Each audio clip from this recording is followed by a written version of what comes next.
Hello बच्चों, एक बार फिर से स्वागत है आपके अपने YouTube चैनल HD केमिस्ट्री। हम पढ़ रहे थे एटॉमिक स्ट्रक्चर और आज हम जो पढ़ने जा रहे हैं वो बहुत ही इंटरेस्टिंग टॉपिक है जिसको हम जानते हैं फोटो इलेक्ट्रिक इफेक्ट के नाम से। ठीक है, चलिए देखते हैं फोटो इलेक्ट्रिक इफेक्ट। ठीक है, तो क्या हुआ बच्चों, 1887 के आसपास एच हर्ट्ज नामक साइंटिस्ट ने क्या किया, एक एक्सपेरिमेंट परफॉर्म एन एक्सपेरिमेंट जिसमें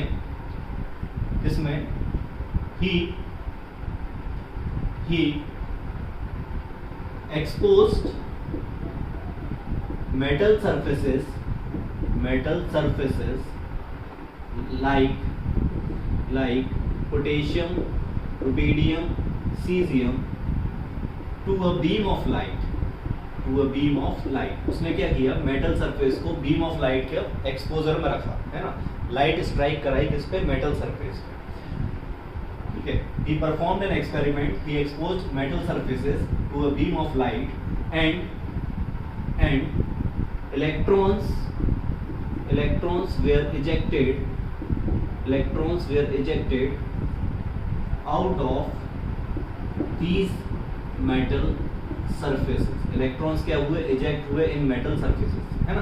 तो जैसे कि ये है मेटल सरफेस है, ये मेटल सरफेस है, इस पे इसने क्या किया, लाइट को इंसिडेंट कराया तो उसी इंस्टेंट पर उस सरफेस से इलेक्ट्रॉन्स निकलने लगे। ठीक है, उसी इंस्टेंट पर उस सरफेस से क्या होने लगे, इलेक्ट्रॉन्स इजेक्ट होने लगे। तो electrons were coming out of those metal surfaces, है ना। जैसे ही लाइट को इंसिडेंट कराया, जैसे ही लाइट की बीम स्ट्राइक करी तो इलेक्ट्रॉन्स निकलना शुरू हो गए, है ना। तो इस इफेक्ट को इसने बोला फोटो इलेक्ट्रिक इफेक्ट। ठीक है, इस इफेक्ट को कहा जाता है फोटो इलेक्ट्रिक इफेक्ट। ठीक है, आगे देखते हैं, हम इसको समझते हैं डिटेल में फोटो इलेक्ट्रिक इफेक्ट। तो ये जो एक्सपेरिमेंट कराया गया था, इसका अपैरेटस देख लेते हैं एक बार।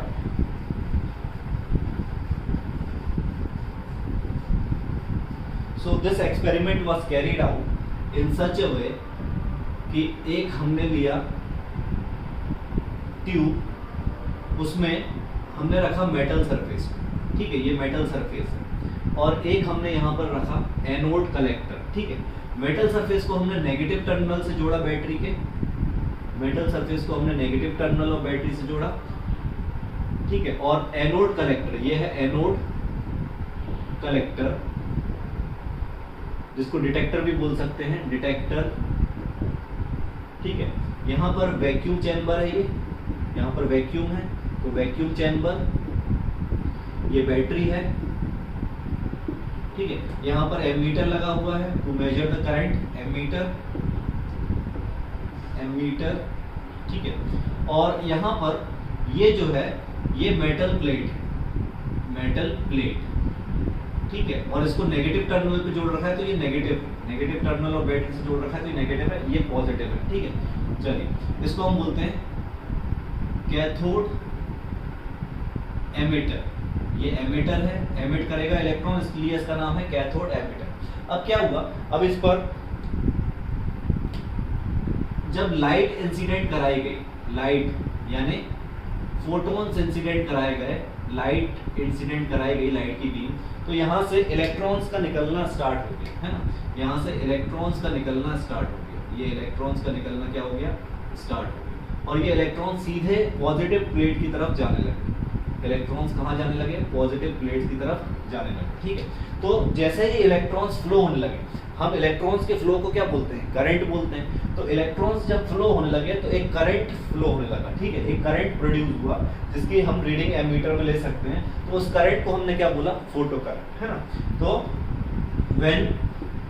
when light beam strikes metal surface,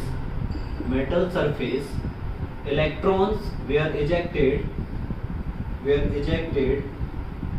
from surface, है ना। ध्यान रखिएगा, सरफेस वाले इलेक्ट्रॉन्स इजेक्ट होंगे, and were called photo electrons, क्योंकि फोटो इलेक्ट्रॉन्स इसलिए बोला उनको क्योंकि फोटॉन्स के इंसिडेंट होने पर ये इलेक्ट्रॉन्स रिजेक्ट हो रहे थे, इसलिए इनको बोला photo electrons. And the current start flowing known as photo electric current, है ना। उस करंट को, जो करंट प्रोड्यूस हुआ उसको बोला गया फोटो इलेक्ट्रिक करंट, क्योंकि इलेक्ट्रॉन फ्लो करना है तो अपोजिट डायरेक्शन में करंट फ्लो करेगा, इलेक्ट्रॉन्स इस डायरेक्शन में फ्लो करना है तो अपोजिट डायरेक्शन में क्या फ्लो करेगा, करंट फ्लो करेगा। उस करंट को हमने क्या बोला गया, फोटो इलेक्ट्रिक करंट बोला गया। तो ये एक्सपेरिमेंट कराया गया था। इस एक्सपेरिमेंट के कुछ ऑब्जर्वेशंस थे, वो ऑब्जर्वेशंस भी हम डिस्कस करेंगे, आप इसको नोट कर लीजिए, फिर हम ऑब्जर्वेशंस डिस्कस करते हैं, ठीक है। चलिए, तो इस एक्सपेरिमेंट के ऑब्जर्वेशन क्या थे वो हम देख लेते हैं। तो फर्स्ट ऑब्जर्वेशन जो था दैट इज ऑब्जर्वेशंस। तो फर्स्ट ऑब्जर्वेशन था कि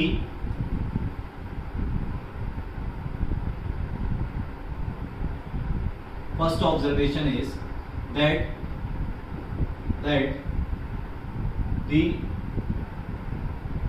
there is no time lag between the striking of light beam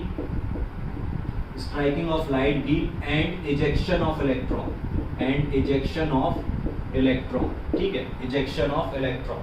मतलब कि सरफेस पे जैसे ही लाइट बीम इंसिडेंट होगी, लाइट की बीम जैसे ही इंसिडेंट होगी वैसे ही इलेक्ट्रॉन निकल जाएगा, इसमें कोई भी टाइम का लैग नहीं होगा, ठीक है। लाइट बीम स्ट्राइक करेगी मेटल सरफेस को और तुरंत इलेक्ट्रॉन इजेक्ट हो जाएगा, इसमें कोई भी टाइम लैग नहीं होगा, कोई भी टाइम लैग नहीं देखा गया, ठीक है। तो there is no time lag between striking of light beam and ejection of electron. Second observation ये था, second observation was that number of ejected electrons were proportional to intensity of light beam, number of ejected electron क्या थे, proportional to the intensity of light beam था। मतलब जितनी ज्यादा intensity होगी इस लाइट बीम की उतने ज्यादा नंबर ऑफ इलेक्ट्रॉन्स क्या होंगे, इजेक्ट होंगे। ये सेकंड ऑब्जर्वेशन था। तो इसको हम डिटेल में पढ़ेंगे अभी। तो अभी आप ध्यान रखिए कि number of ejected electron were proportional to intensity of light beam, इसको हम डिटेल में देखने वाले हैं, ठीक है। थर्ड ऑब्जर्वेशन जो था कि electrons were only ejected if the incident frequency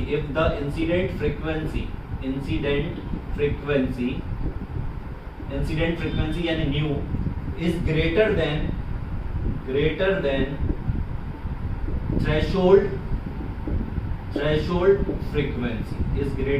threshold frequency यानी म्यू नॉट, ठीक है।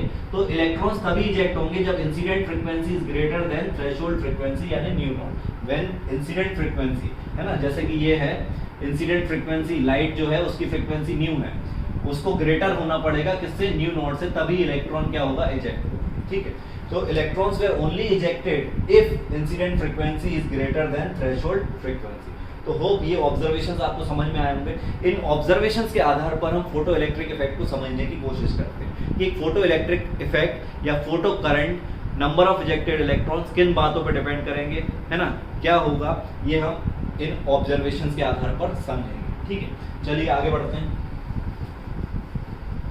तो भाई इन ऑब्जर्वेशंस को जब देखा गया, है ना, हर्ट्ज ने यह एक्सपेरिमेंट परफॉर्म किया था, तो हर्ट्ज ने एक्सपेरिमेंट परफॉर्म किया और इन ऑब्जर्वेशंस को नोट डाउन किया। तो भाई ये ऑब्जर्वेशंस कहीं से कहीं तक वेव नेचर ऑफ लाइट से एक्सप्लेन नहीं हो पा रहे थे। ये जो ऑब्जर्वेशंस थे ये वेव नेचर से एक्सप्लेन नहीं हो पा रहे थे, ठीक है। these observations were not explained by wave nature। तो वेव नेचर से एक्सप्लेन नहीं हो पा रहे थे। तो क्या हुआ, तो फिर आइंस्टीन आए। आइंस्टीन ने प्लैंक्स क्वांटम थ्योरी की मदद से, पार्टिकल नेचर की मदद से इनको एक्सप्लेन किया गया ऑब्जर्वेशन, है ना। Then photo electric effect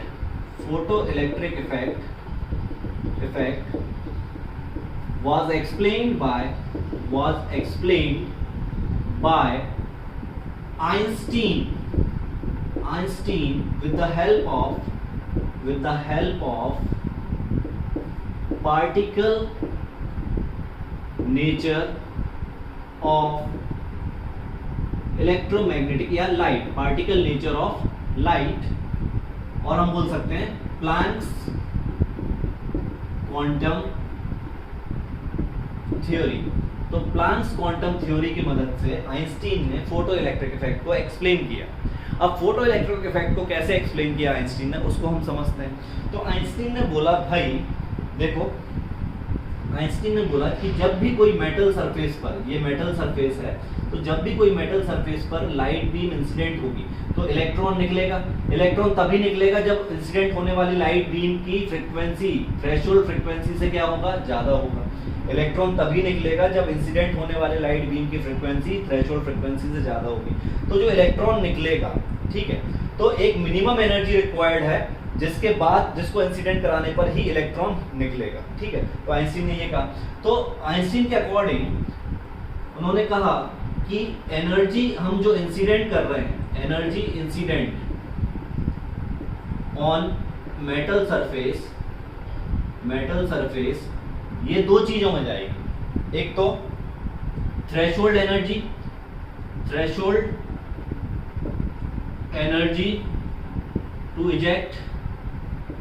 to eject electron, plus extra जो एनर्जी बच जाएगी that is converted into kinetic energy of electron, ठीक है, that is converted into kinetic energy of electron. मतलब क्या है, जैसे मान लो इस मेटल में जो इलेक्ट्रॉन है उसकी थ्रेशोल्ड एनर्जी है 8, समझ लो 8 है।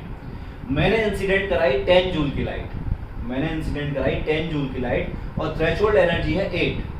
तो 10 जूल की लाइट इंसिडेंट कराई तो थ्रेशोल्ड एनर्जी से ज्यादा की लाइट इंसिडेंट कराई, ठीक है। 8 थी थ्रेशोल्ड एनर्जी, मैंने कराई 10 जूल की लाइट, तो एक्स्ट्रा कितनी बच गई, 2 जूल बच गई। तो वो 2 जूल इस इलेक्ट्रॉन की काइनेटिक एनर्जी में कन्वर्ट हो जाएगा, और उस काइनेटिक एनर्जी से इलेक्ट्रॉन क्या कर देगा, इलेक्ट्रॉन भाग जाएगा, ठीक है। तो उस काइनेटिक एनर्जी से इलेक्ट्रॉन निकल जाएगा, ठीक है।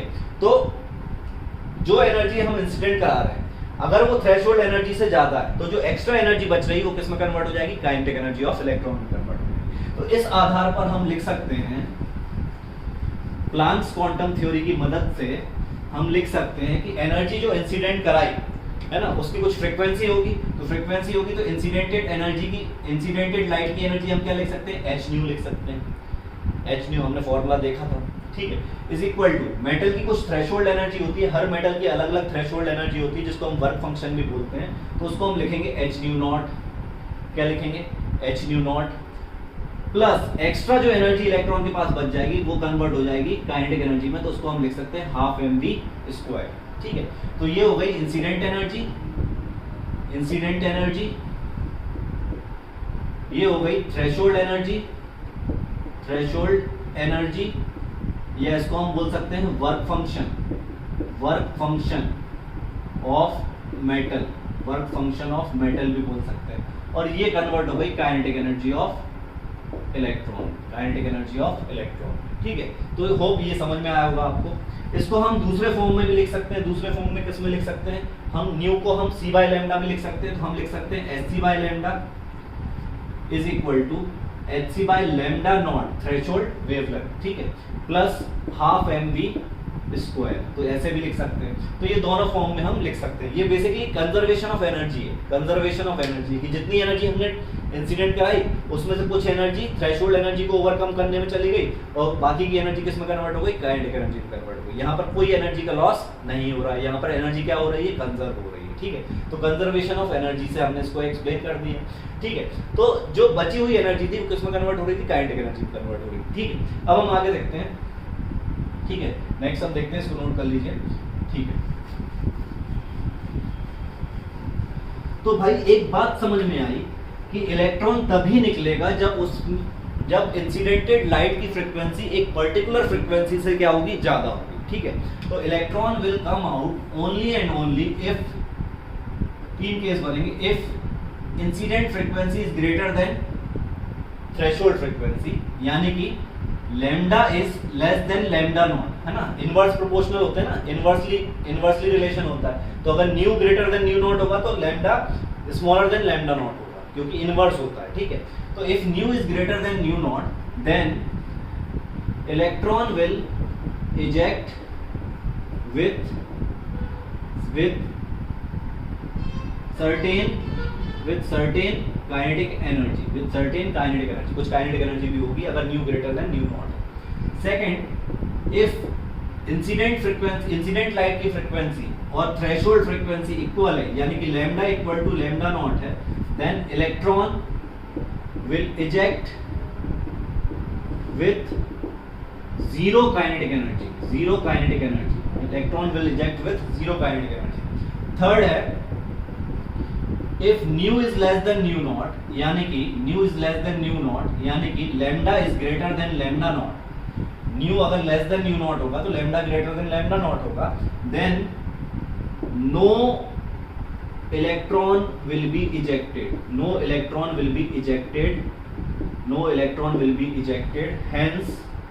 hence नो फोटो करंट, कोई फोटो करंट ऑब्जर्व नहीं होगा, कोई फोटो करंट नहीं निकलेगा। क्यों?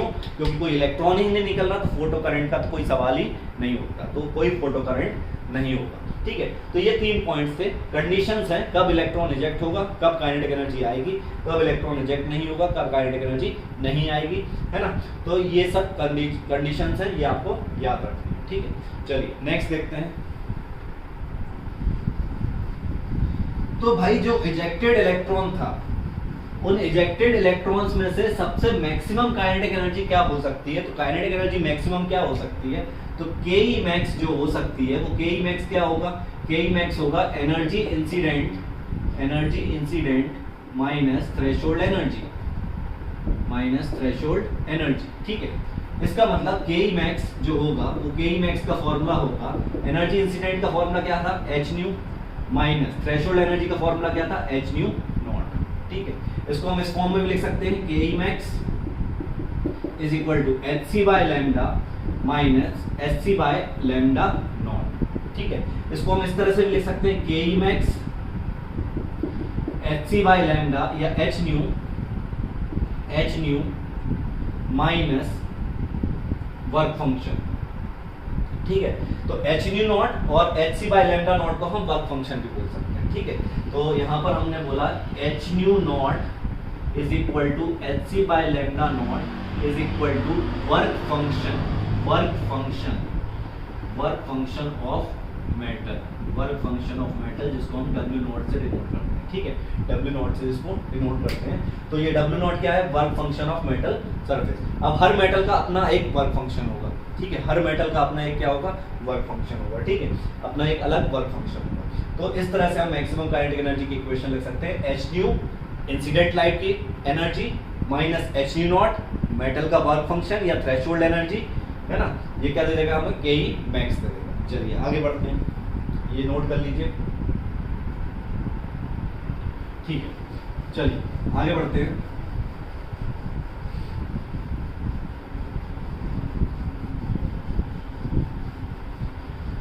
तो भाई अब सवाल उठता है कि काइनेटिक एनर्जी किस पे डिपेंड करेगी? काइनेटिक एनर्जी किस चीज पर डिपेंड करेगी? क्या इंटेंसिटी ऑफ लाइट पर काइनेटिक एनर्जी डिपेंड करेगी या केवल फ्रीक्वेंसी पे काइनेटिक एनर्जी डिपेंड करेगी? तो काइनेटिक एनर्जी आपने देखा कि kinetic energy is h new minus h nu not, ठीक है। h new minus h nu not, h nu not क्या था? वर्क फंक्शन या थ्रेशोल्ड एनर्जी, ठीक है। यहाँ पर थ्रेशोल्ड एनर्जी को मैं एक्सप्लेन कर देता हूँ। थ्रेशोल्ड एनर्जी क्या होता है?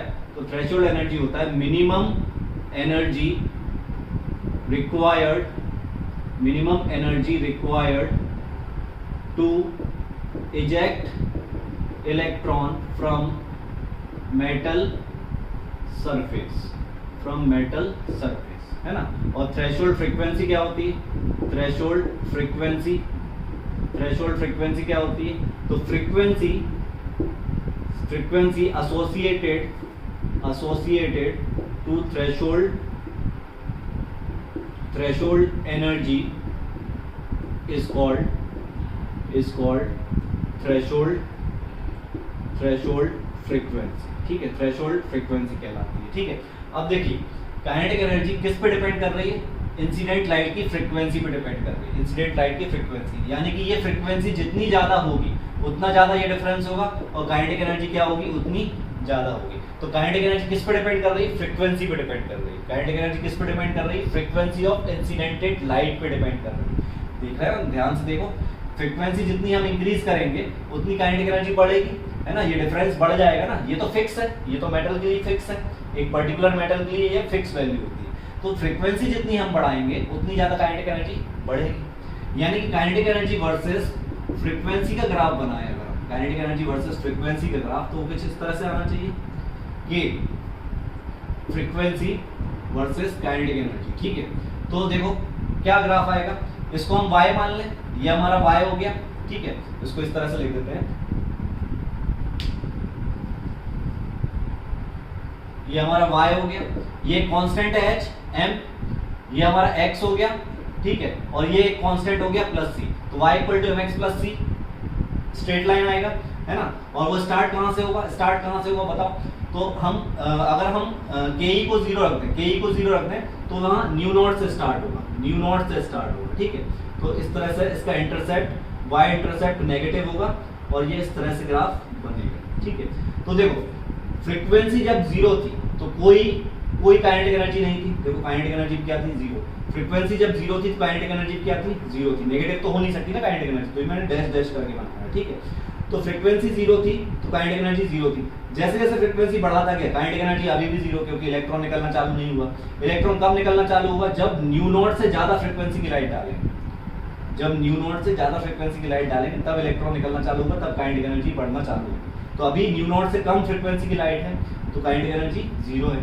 अब जैसे ही न्यू नॉट पे आऊंगा तो काइनेटिक एनर्जी क्या रहेगी, 0 रहेगी, और न्यू नॉट से ज्यादा फ्रीक्वेंसी की लाइट जैसे ही इंसिडेंट कराऊंगा तो काइनेटिक एनर्जी क्या होने लगेगी, बढ़ने लगेगी और इंक्रीज होने लगेगी काइनेटिक एनर्जी, ठीक है। जितनी ज्यादा फ्रीक्वेंसी डालूंगा उतनी ज्यादा क्या होगी, काइनेटिक एनर्जी होगी, क्लियर। तो ये ग्राफ होता है काइनेटिक एनर्जी वर्सेस न्यू का, ठीक है, फ्रीक्वेंसी का। तो ये आप नोट कर लो। नेक्स्ट देखते हैं,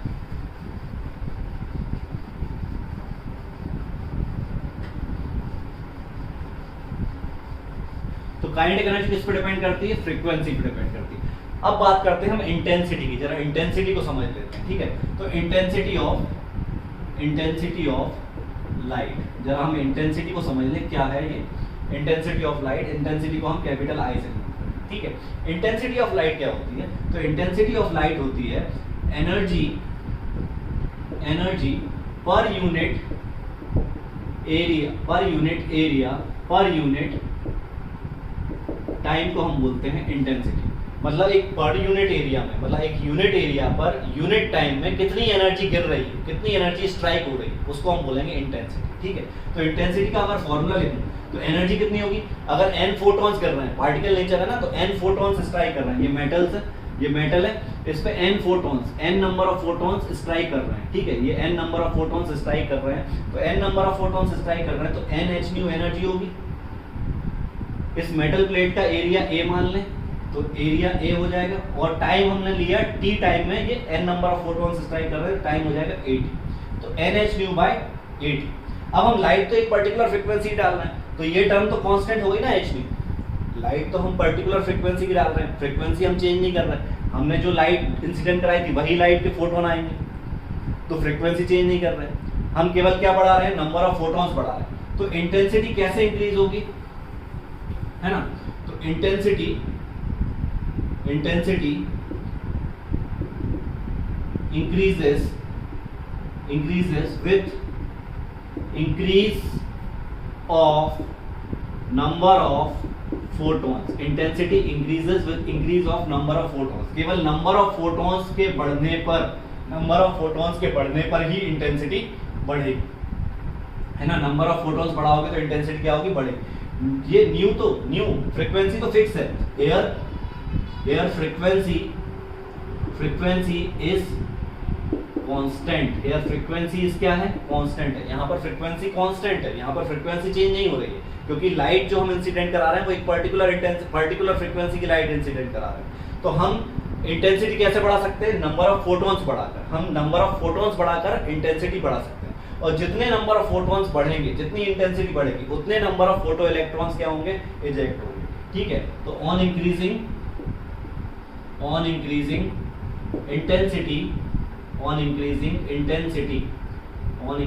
intensity of light, number of photons increases, hence number of ejected electrons मतलब ejected electrons increases। ठीक है, तो जैसे जैसे इंटेंसिटी हम बढ़ाते हैं तो नंबर ऑफ फोटॉन्स बढ़ते हैं, इसका मतलब नंबर ऑफ फोटो इलेक्ट्रॉन्स क्या हो जाते हैं, बढ़ जाते हैं। जितने नंबर ऑफ फोटॉन्स टकराएंगे उतने इलेक्ट्रॉन्स निकलेंगे, तो जितने ज्यादा इलेक्ट्रॉन्स निकलेंगे उतनी ज्यादा क्या होगी, फोटो करंट होगी। तो hence number of photo electrons increases, hence photo current increases. तो क्या होगा, फोटो करंट क्या होगा, इंक्रीज। आई बात समझ में। तो यहाँ पर हम बोल सकते हैं कि फोटो करंट जो है वो इंटेंसिटी पे डिपेंड करता है। फोटो इलेक्ट्रिक करंट अगर हम देखें, इंटेंसिटी और फोटो इलेक्ट्रिक करंट में क्या रिलेशन है, तो इंटेंसिटी बढ़ाएंगे तो फोटो इलेक्ट्रिक करंट क्या होगा, बढ़ेगा। ठीक है, तो अगर हम देखें एक पर्टिकुलर फ्रीक्वेंसी पर फोटो इलेक्ट्रिक करंट देखें हम, फोटो इलेक्ट्रिक करंट, तो इस पर्टिकुलर फ्रीक्वेंसी है ना, ये पर्टिकुलर फ्रीक्वेंसी है न्यू, जिस पर हम इंसिडेंट करा रहे हैं लाइट को। ठीक है, इस पर्टिकुलर फ्रीक्वेंसी पर फोटो करंट ये थी, एक टाइम पर फोटो करंट क्या थी, ये फोटो करंट थी। ठीक है, तो यहाँ पर n1 फोटॉन्स गिर रहे थे, तो फोटो करंट क्या थी, ये थी। n1 फोटॉन्स थे तो इंटेंसिटी क्या थी, I1। अब जैसे ही मैंने नंबर ऑफ फोटॉन्स बढ़ा दिए, नंबर ऑफ फोटॉन्स अगर मैं बढ़ा दूंगा, नंबर ऑफ फोटॉन्स इस पर्टिकुलर फ्रीक्वेंसी के ही अगर मैं नंबर ऑफ फोटॉन्स बढ़ा दूंगा तो क्या होगा, ज्यादा करंट फ्लो करेगा, ज्यादा इलेक्ट्रॉन्स निकलेंगे, ज्यादा फोटो करंट होगा। ठीक है, ज्यादा फोटो करंट होगा तो ये लाइन क्या हो जाएगी, ऊपर शिफ्ट हो जाएगी। ठीक है, तो अगर मैं n2 फोटॉन्स गिरा रहा हूं तो इंटेंसिटी बढ़ जाएगी, I2 हो जाएगी। Here I2 is greater then I1, तो ज्यादा फोटो करंट मिलेगी हमको। तो देखो आप, ज्यादा फोटो करंट मिलेगी हमको। ठीक है, तो n1 नंबर ऑफ फोटॉन्स जब मैं इंसिडेंट करा रहा था, तो फोटो करंट मिल रहा था ये। अब मैं n1 से ज्यादा फोटॉन्स यानी n2 फोटॉन्स इंसिडेंट करा रहा हूं, तो इंटेंसिटी बढ़ गई, क्योंकि नंबर ऑफ फोटॉन्स बढ़ गए तो इंटेंसिटी बढ़ गई, तो फोटो करंट भी क्या हो गई, बढ़ गई। ठीक है, लेकिन काइनेटिक एनर्जी की बात करूं, काइनेटिक एनर्जी ऑफ इलेक्ट्रॉन और इंटेंसिटी की बात करूं, तो काइनेटिक एनर्जी कांस्टेंट रहेगी, इंटेंसिटी से कोई फर्क नहीं पड़ेगा उसको। इंटेंसिटी कितनी भी बढ़ा दूं, काइनेटिक एनर्जी क्या रहेगी, कांस्टेंट रहेगी, क्योंकि kinetic energy only depends upon frequency of incident light. Kinetic energy किस पे डिपेंड करती है, only depends upon frequency of incident light. ठीक है, तो ये आपको समझ में आ गया होगा। आगे बढ़ते हैं। ठीक है, चलिए ये ग्राफ समझ में आ गए होंगे, आगे बढ़ते हैं। अब एक टर्म होता है जिसको हमें समझना जरूरी है ना, तो पूछ लिया जाता है एग्जाम्स में, जिसको हम बोलते हैं स्टॉपिंग पोटेंशियल। क्या बोलते हैं, स्टॉपिंग पोटेंशियल। इसको Vs से या V0 से भी डिनोट किया जाता है। स्टॉपिंग पोटेंशियल को Vs से या V0 से भी डिनोट किया जाता है, हम Vs से डिनोट कर देंगे। ठीक है, स्टॉपिंग पोटेंशियल को समझने से पहले आपको स्टॉपिंग एनर्जी समझना पड़ेगा। स्टॉपिंग एनर्जी होता है minimum energy required to stop the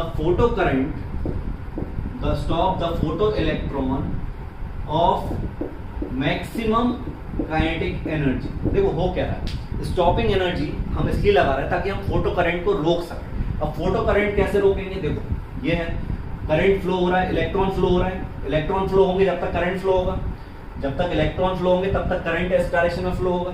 तो अगर हम इलेक्ट्रॉन्स को रोक पाए तो करंट को रोक पाएंगे। अब इलेक्ट्रॉन्स अलग अलग काइनेटिक एनर्जी से आ रहे हैं, तो सारे इलेक्ट्रॉन्स को कब रोक पाएंगे? जब हम सबसे ज्यादा काइनेटिक एनर्जी वाले इलेक्ट्रॉन को रोक देंगे तो सारे इलेक्ट्रॉन तो रुक ही जाएंगे ना, है ना। अगर हमने एक फौज से लड़ना है, ठीक है, एक फौज से लड़ना है, तो उसमें अगर हम सबसे ताकतवर इंसान को अगर हरा देते हैं तो बाकी की फौज तो वैसे ही डर जाएगी, ठीक है। तो उसी तरह से भाई अगर आपको सारे इलेक्ट्रॉन्स को रोकना है, तो अगर आपने मैक्सिमम काइनेटिक एनर्जी वाले इलेक्ट्रॉन को रोक दिया तो बाकी के इलेक्ट्रॉन तो वैसे ही रुक जाएंगे, ठीक है। तो फोटो करंट क्या हो जाएगी? स्टॉप हो जाएगी। तो सबसे मैक्सिमम वाले काइनेटिक एनर्जी वाले इलेक्ट्रॉन को रोकने के लिए जितनी एनर्जी रिक्वायर्ड होगी उतनी एनर्जी अगर हम सप्लाई करते हैं तो फोटो करंट क्या हो जाएगा? स्टॉप हो जाएगा। इसी को बोलते हैं स्टॉपिंग एनर्जी बोलते हैं, ठीक है। चलिए ये हो गई स्टॉपिंग एनर्जी। अब स्टॉपिंग पोटेंशियल क्या होता है? तो स्टॉपिंग पोटेंशियल की बात कर लेते हैं। स्टॉपिंग पोटेंशियल, ठीक है, तो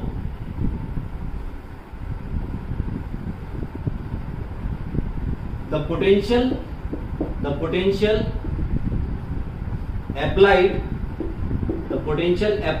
to stop photocurrent, तो potential applied to stop photo current, है ना, इसको हम बोलते हैं स्टॉपिंग पोटेंशियल। इसको क्या बोलते हैं? स्टॉपिंग पोटेंशियल बोलते हैं। चलो देखते हैं स्टॉपिंग पोटेंशियल क्या होता है। तो हमने बोला कि मैक्सिमम काइनेटिक एनर्जी के बराबर अगर हम एनर्जी दे दें, ठीक है, तो मैक्सिमम काइनेटिक एनर्जी के बराबर अगर एनर्जी अपोज में लगा दें तो करंट स्टॉप हो जाएगा, ठीक है। तो स्टॉपिंग एनर्जी क्या होती है? स्टॉपिंग एनर्जी होती है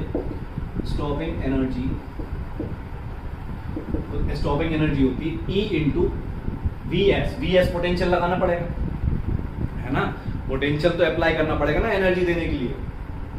तो जितना पोटेंशियल हमें अप्लाई करना पड़ेगा, उसको हम अगर E से मल्टीप्लाई कर दें तो E इंटू वी, ये क्या हो जाएगा? स्टॉपिंग एनर्जी हो जाएगा, ठीक है। स्टॉपिंग एनर्जी हो गया। और के मैक्स के बराबर ये होना चाहिए, तो K max is equal to EVS, ठीक है, या हम लिख सकते हैं EVS is equal to K max.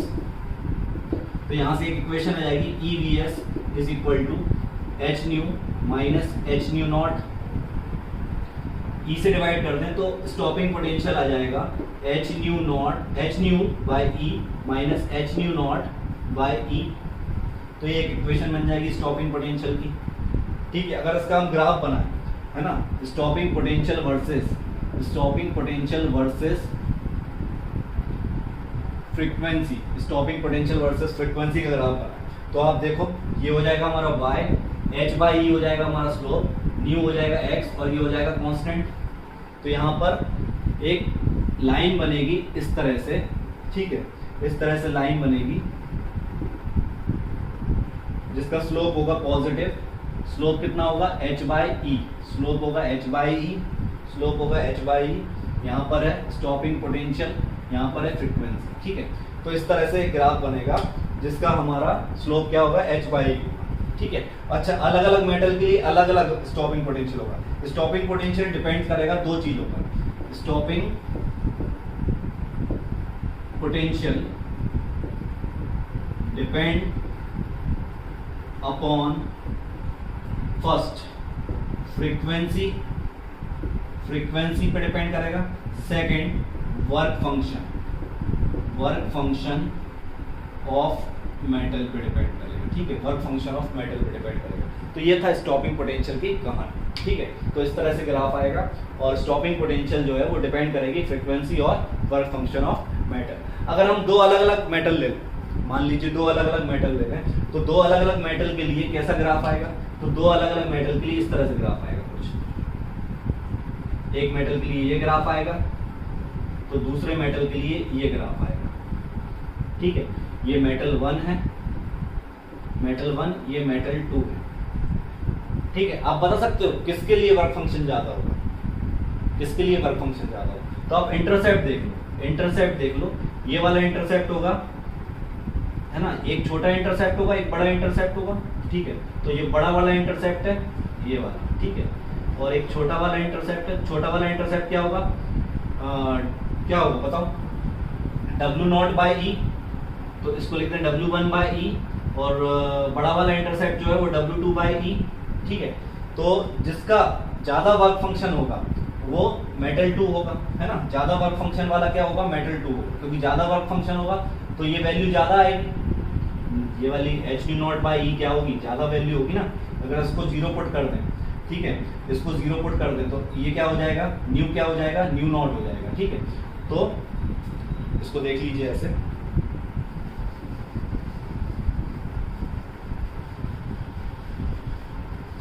इधर पर आप अगर ग्राफ बना रहे हो तो इसको मैं क्लियर थोड़ा सा स्पेस देके बना देता हूं।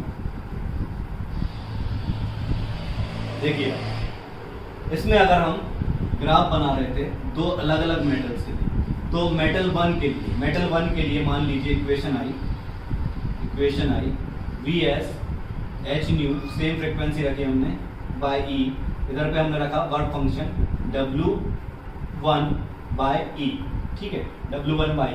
अब हमने स्टॉपिंग पोटेंशियल जब न्यू जीरो रखा तो स्टॉपिंग पोटेंशियल आया -W1 बाय ई, -W1 बाय ई मतलब ये आया -W1 बाय ई, ठीक है। तो W1 बाय ई आया, तो ये मेटल 1 के लिए हो गया।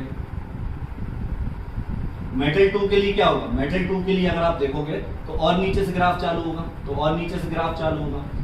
ठीक है। तो ये दो अलग अलग मेटल के लिए अलग अलग क्या आएगा, स्टॉपिंग पोटेंशियल आएगा, अलग अलग स्टॉपिंग पोटेंशियल आएगा अलग अलग मेटल के लिए, है ना, डिफरेंट फ्रीक्वेंसीज पर, ठीक है। तो इस तरह से ग्राफ देख सकते हैं, अलग अलग मेटल के लिए ये मेटल 1 हो जाएगा, ये मेटल 2 हो जाएगा, ठीक है।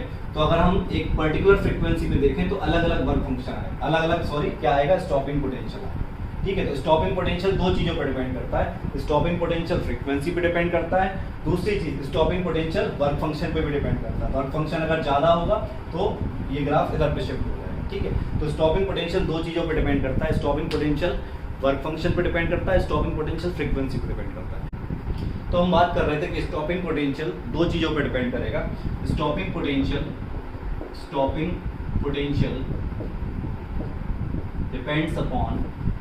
depends upon frequency of incident light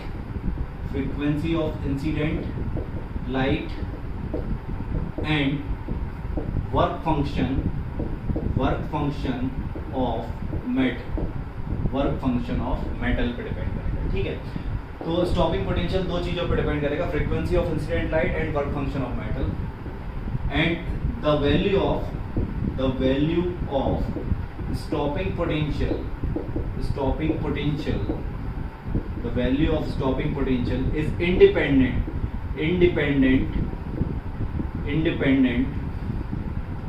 to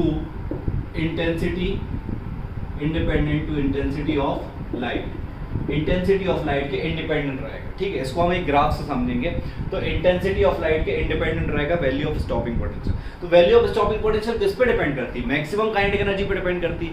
जो इलेक्ट्रॉन मैक्सिमम काइनेटिक एनर्जी से आ रहा है उसको रोकने पे जो एनर्जी लगेगी उसको उस पे value of stopping potential depend करती है। तो इंटेंसिटी ऑफ लाइट पे तो डिपेंड करेगी नहीं, क्योंकि kinetic energy intensity of light पे डिपेंड नहीं करता।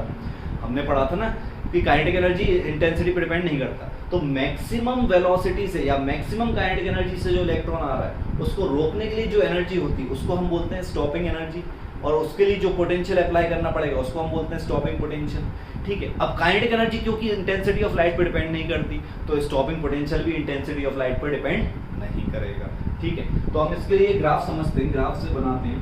तो इस तरह का ग्राफ बनेगा, ठीक है। तो जब पॉजिटिव वोल्टेज रहेगा, पॉजिटिव वोल्टेज है ना, यानी कि anode potential, positive anode potential रहेगा, पॉजिटिव एनोड पोटेंशियल रहेगा, तो करंट फ्लो करेगी, तो कुछ करंट फ्लो करेगी इस तरह से, लेट से इस तरह से कुछ करंट फ्लो करेगी, ठीक है। अब जैसे जैसे पोटेंशियल नेगेटिव कर देंगे हम, जैसे जैसे पोटेंशियल नेगेटिव कर देंगे तो करंट, फोटो करंट क्या होने लगेगी, कम होने लगेगी, और एक पॉइंट आएगा जहां पर फोटो करंट क्या हो जाएगी, जीरो। तो ये जो पोटेंशियल आएगा, this potential will be stopping potential Vs, ठीक है। और ये क्या रहेगा, रिटार्डिंग पोटेंशियल रहेगा, रिटार्डिंग पोटेंशियल मतलब जो पोटेंशियल हम अप्लाई कर रहे हैं मैक्सिमम काइनेटिक एनर्जी वाले इलेक्ट्रॉन को रोकने के लिए, तो धीरे धीरे इलेक्ट्रॉन को रोकेंगे ना, है ना, अपोजिट डायरेक्शन में हम पोटेंशियल लगा रहे हैं तो उसको हम बोलेंगे रिटार्डिंग पोटेंशियल, ठीक है। तो ये था जब N1 फोटॉन्स इंसिडेंट हो रहे थे, तो करंट था I1, है ना। n1 फोटॉन्स इंसिडेंट हो रहे थे तो करंट था I1 जब n1 फोटॉन्स इंसिडेंट हो रहे थे। अब मान लो मैंने इंटेंसिटी बढ़ा दी, नंबर ऑफ फोटॉन्स बढ़ा दी, नंबर ऑफ फोटॉन्स बढ़ा दी तो फोटो करंट बढ़ जाएगी, फोटो करंट तो बढ़ जाएगी, लेकिन मैक्सिमम काइनेटिक एनर्जी वाला इलेक्ट्रॉन तो वही रहेगा, तो स्टॉपिंग पोटेंशियल की वैल्यू तो क्या रहेगी, वही रहेगी। तो मैक्सिमम काइनेटिक एनर्जी वाला इलेक्ट्रॉन वही रहेगा, तो स्टॉपिंग पोटेंशियल की वैल्यू भी क्या रहेगी, वही रहेगी। स्टॉपिंग पोटेंशियल की वैल्यू भी वही रहेगी, तो सेम स्टॉपिंग पोटेंशियल रहेगा। तो स्टॉपिंग पोटेंशियल इंटेंसिटी पे डिपेंड नहीं कर रहा। देखो अलग अलग इंटेंसिटी वाली लाइट है, अलग अलग इंटेंसिटी है, नंबर ऑफ फोटॉन्स अलग अलग इंसिडेंट करा रहे हैं। इधर पे इंटेंसिटी I2 की ज्यादा है I1 से, तो ज्यादा इंटेंसिटी पे ज्यादा फोटो करंट तो होगा, लेकिन स्टॉपिंग पोटेंशियल क्या रहेगा, सेम रहेगा, है ना। ज्यादा इंटेंसिटी पे फोटो करंट तो ज्यादा रहेगा, लेकिन स्टॉपिंग पोटेंशियल क्या रहेगा, सेम रहेगा। स्टॉपिंग पोटेंशियल इस बात पर डिपेंड नहीं करता कि इंटेंसिटी ज्यादा है या कम है। स्टॉपिंग पोटेंशियल इस बात पर डिपेंड करता है कि भाई maximum kinetic energy of electron क्या है, और maximum kinetic energy of electron किस पे डिपेंड करता है, फ्रीक्वेंसी पे। तो स्टॉपिंग पोटेंशियल किस पे डिपेंड करेगा, फ्रीक्वेंसी पे करेगा, ठीक है। और किस पे करेगा, वर्क फंक्शन पे डिपेंड करेगा, लेकिन इंटेंसिटी पे डिपेंड नहीं करेगा। देखो अलग अलग इंटेंसिटी पे भी सेम स्टॉपिंग पोटेंशियल है, तो इंटेंसिटी पे डिपेंड नहीं कर रहा है, किस पे डिपेंड करेगा, फ्रीक्वेंसी पे डिपेंड करेगा स्टॉपिंग पोटेंशियल, और वर्क फंक्शन ऑफ मेटल पे डिपेंड करेगा। तो होप ये बात समझ में आई होगी आपको। ये था फोटो इलेक्ट्रिक इफेक्ट, होप आपको समझ में आया होगा। आज के लेक्चर में इतना ही रखते हैं। Thank you very much.